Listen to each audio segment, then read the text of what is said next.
Hello, everyone, and welcome to another episode of Journey to Authentic Living. Welcome again, and if you haven't subscribed to my channel, please do by clicking the red button, and please support my page. I would really appreciate it. For today's episode, I'd actually like to answer a few questions that I have from a mixture of clients and also friends. And I'm going to go ahead and pull up my first question from Lena from Denmark. So thank you again for your question. She had seen a previous video that I recorded on EFT, emotional freedom techniques. And her question to me was, do you ever use tapping when you feel stress? And the answer is yes, all the time, all the time. As some of you know, I have been practicing EFT for 15 years. And I also practice other modalities, not just in my personal life, but also my professional life and with clients. And one of the main things that we do use EFT for is stress. And stress is a very generic term. There's always something deeper going on, and so we just use the word stress. Just like anger, right? It's you can feel anger, but sometimes there's a lot of grief and loss associated with that, for example. And so stress is the same way. There's something deeper going on. As I have mentioned before in a previous video, and if you're watching this for the first time, I'll sort of recap. So it's, I believe, and through my research and through the modalities that I practice, is that we have the conscious mind and then we have the subconscious mind.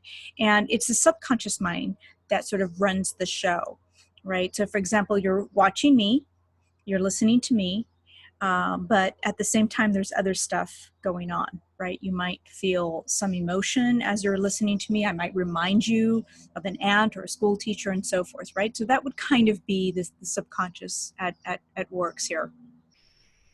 So definitely, stress is important to understand as an individual. What is stressing you out, right? For example, so when we begin to employ the tapping and we go on deeper levels, then we can understand that stress, that the reason why we feel stressed or overwhelmed could actually end up being a fear, for example. So again, I'm just giving you some generic terms, but absolutely it's important for us to aim at really what the problem is. Somebody might say, well, I feel really stressed because I have a lot of things to do. This is very typical. I myself have to constantly be working on that. And so through time and through the years and through more the practice of EFT and also integrating other modalities within the EFT session, which I won't go into right now, I have been able to reduce, quite significantly because it's never really just about stress. Yes, it's true that sometimes we have a lot of deadlines and there's things that we need to do. But sometimes there's a deeper root, right? So a tip would be, let's see, I could share something, one of the meanings that stress, because that's what we want to do. We want to know when we're tapping. One of the goals is to understand for ourselves what that stress means to us. What does that look like, right?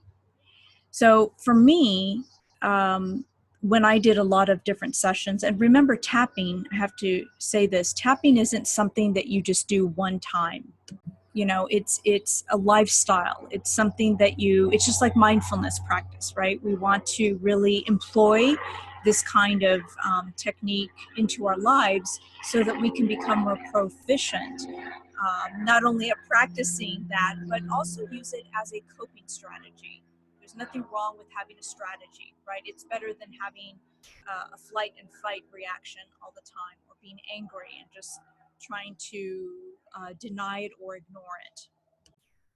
So some years back, I was really going through quite a bit. And I just, every day, there was something that just came up and it became very exhausting. And what I learned through my tapping, even though I felt completely overwhelmed and stressed, one of the things I discovered was I was afraid. I was afraid of sort of being so distracted by all of these things in life, just strange things that would pop up that weren't normal. I'm not talking about paying the bills. I'm not talking about going to the grocery store and buying, uh, provisions and things like that, because that's sort of part of everyday life. But I was struck with a lot of distractions, and I felt completely overwhelmed and stressed because I felt like I wasn't living. Um, I couldn't concentrate on work, or I was, things like that. But again, it was perception. It was my attitude towards that. So that's what we mean by, yes, we do want to work on the stress. We want to aim at something deeper. We want to really understand what is going on. What does that stress mean to us? And how then we can, sort of change our perception about it. And this isn't just a positive thinking thing. We really want to address the emotions, the emotionality associated with that stress. And once you do, then you're able to just really kind of let go of it. And again, there are techniques within, the tapping. So I hope that's a little bit clear right there for you, Lena, because I know that you had asked this question. So thank you so much for that. So again, to recap, we want to employ these healthy coping strategies like EFT to sort of eliminate, reduce, remove, if you will, eventually the emotionality, the negative emotional charge associated with stress, with anger, with grief, right? With feeling irritated. Maybe you're a moody person and so forth, right? We also believe that a lot of physical illnesses derive from the fact that there's a lot of emotional baggage and there's a lot of emotionality sort of stuck and stuffed away within our bodies. And so it has really nowhere to go, right? And so it really can, it does, not just can, it plays a huge part in our health and in our well-being. Okay, so the second question I have is actually on mindfulness, and I really should keep up with, because I have a podcast as well. I don't always do videos, and I probably should keep track of all I'm doing. I can't actually post the podcast here, so I guess let's just do a video. And I know that that a couple people had questions on this sort of mindfulness practice. And so I'm going to go ahead. I pulled up, a couple of things that I want to say. First of all, the mindfulness that I have studied more is MBSR, and that's an acronym for Mindfulness-Based Stress Reduction. And the founder is John Kabat-Zinn. And so he's got quite a few books out there. And I studied with my good friend and colleague, Marta Patterson. She's at UCSD and she's teaching mindfulness classes there. And so just to give you a little bit of background, I find mindfulness a really wonderful tool when I do independent contracting or when I'm working for myself or with my clients. I try to always integrate mindfulness. I have an upcoming training actually on work-life balance, and I will be also introducing the mindfulness-based class, or not class to them, but introduce to these folks a little bit about mindfulness and how it is that they can really benefit from some of the basics. Okay. One of the things though that I want to address here that I did really quick for some of you who may not be subscribed to my podcast is that there's a lot of misconception about mindfulness.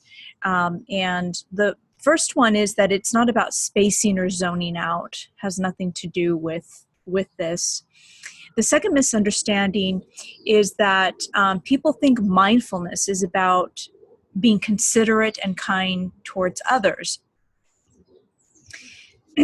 And although being mindful in this term can come about from practicing mindfulness, this is not the goal of mindfulness, if that makes sense. Okay. And the next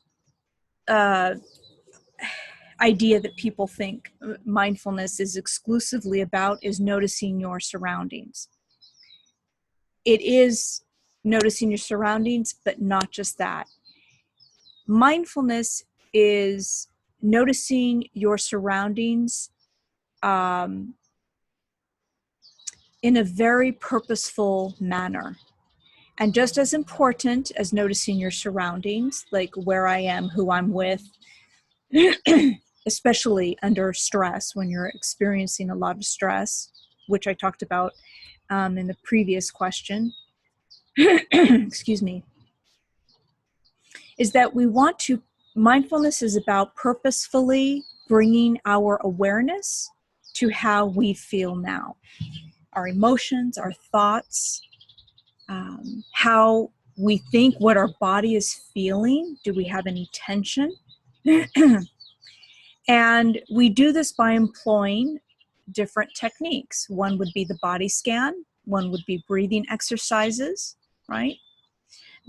Because it's when we are aware of our emotions, when we are aware of how we feel and what is going on under stress, when we pause for a moment and take a deep breath from the belly and let it out, right? Even if we do this like 3 times, and we do this periodically through the day, there's a lot of research that has been done and demonstrates that mindfulness techniques are extremely beneficial. Okay. And so when we are able to do some of these techniques consistently, because again, just like with EFT, we want to be consistent, we want to persist. It's a commitment. It's a lifestyle, right, of personal development. It's a commitment. It's not like you just breathe 3 times, 1 time, and then you're not stressed anymore. I mean, it's a practice. Everything is a practice. Cooking is a practice. Get good at cooking is a practice. Riding your bicycle, getting weightlift training, right? Everything is a practice. And so the goal of mindfulness is to bring our awareness to this present moment so that we do not react in a negative way towards ourselves or to other people. And so a lot of times people think that they can just be mindful 100% of the time, 24/7. Well, you can't. And if you think you can, please do private message me or comment below, because I want to know what you're taking. Look, not trying to be sarcastic, but we're human beings. One of the benefits of all of these techniques that I'm talking to you about, over time, you do make changes for the positive.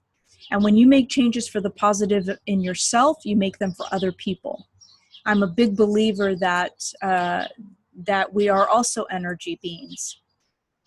And I also believe that when we can first of all, acknowledge, stop being in denial, and get out of pretending that we don't have any problems or relationship problems or whatever, right? That's the first step. And when we can also acknowledge and recognize that we play a huge part, right? Because a lot of people say, well, I didn't do anything. And you're like, well, that might be the problem. You didn't do anything, that could be a problem. So when we are here and we are participating in life and we are going through our problems, it's important to take responsibility.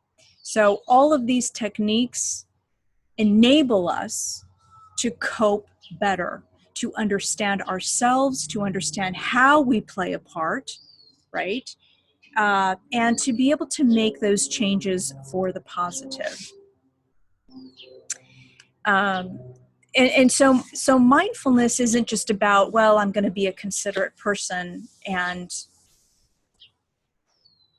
that's it. I mean, yes, it's true that we use the word mindful, I kind of like the word considerate or thoughtful, consideration. I could do another video on that one because I think that's going down the drain, to have consideration for other people, right?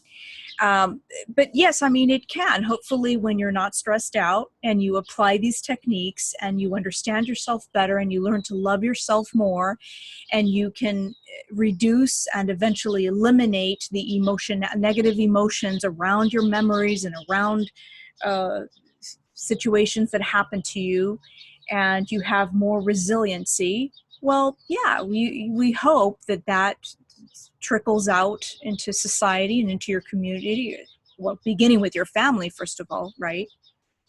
And, a good example of that was, some of you know that I was a practicing Buddhist for many, many, many years. And once I was living in Italy, I started to practice Buddhism when I was living in Italy. And one of the leaders of the organization, a good friend of mine, just love him to death. And so they would go out and they would protest on everything. They have a different political system and they have like 10 or 12 parties. I mean, just having a 2-party system is unheard of over there. And so somebody's always, complaining about something. It's never good enough. And so I remember my friend telling me, this and that and blah, blah, blah, and so forth. And I would say, and I remember responding to him saying like, well, that's great and dandy that you're out there protesting. I mean, I'm not certainly going to tell you not to do that, but I said, you've got so many problems at home, because we were very blunt with each other, by the way. It was okay to be blunt over there, very direct, right? And he would do the same for me. But I remember just telling him, it's like kind of BS. I mean, you're out there protesting and everything, and yet we can't do something about our own home, our own family, within our relationships that we have with our parents or our children or boyfriend and girlfriend, whatever, right? So I'm kind of one of those people that I'm not saying that you can't participate in a protest. I'm not saying that, but we need to look inside first. That's really kind of the point I'm trying to make. And mindfulness teaches us that. EFT teaches us this, right?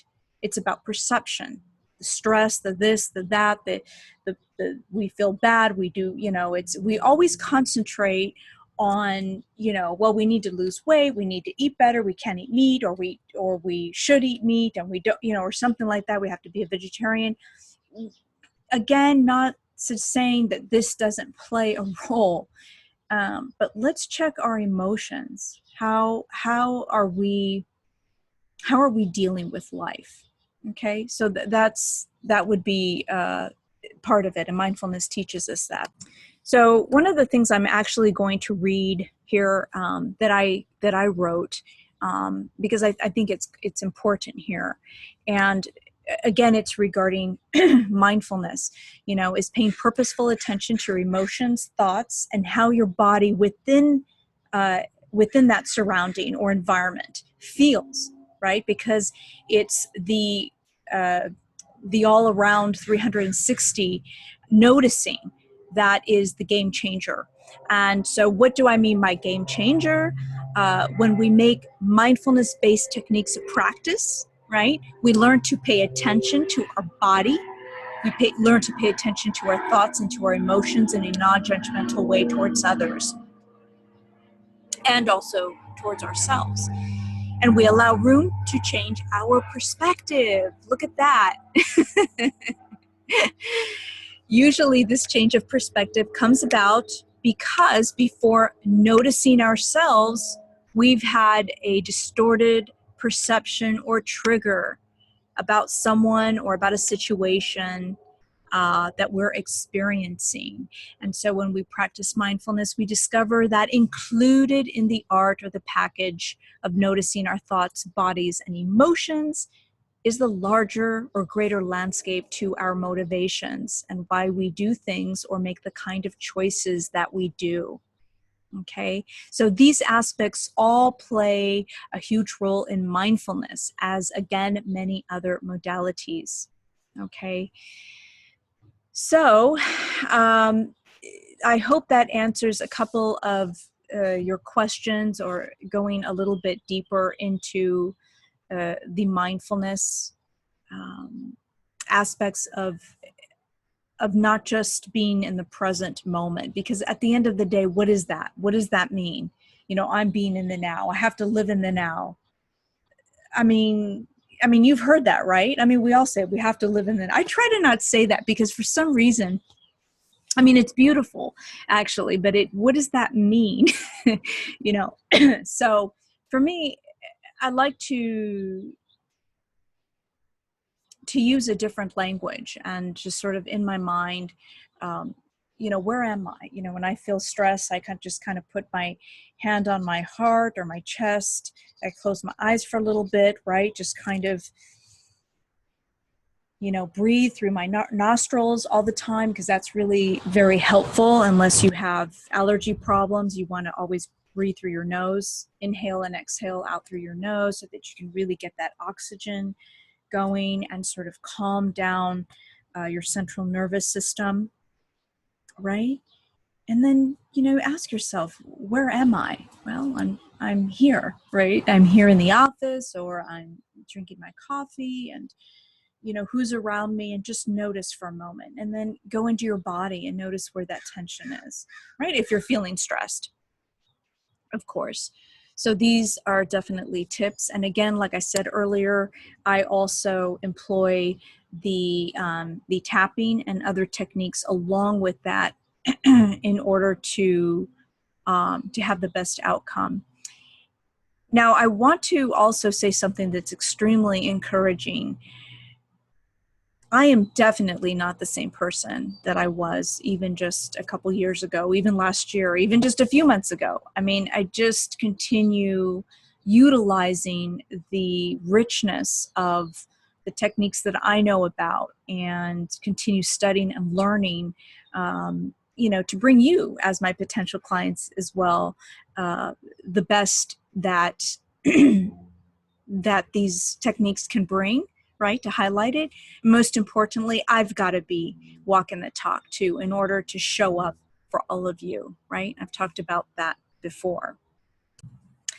Okay, everyone. So I hope that you have found this video helpful, and please do comment below and let me know how you're doing.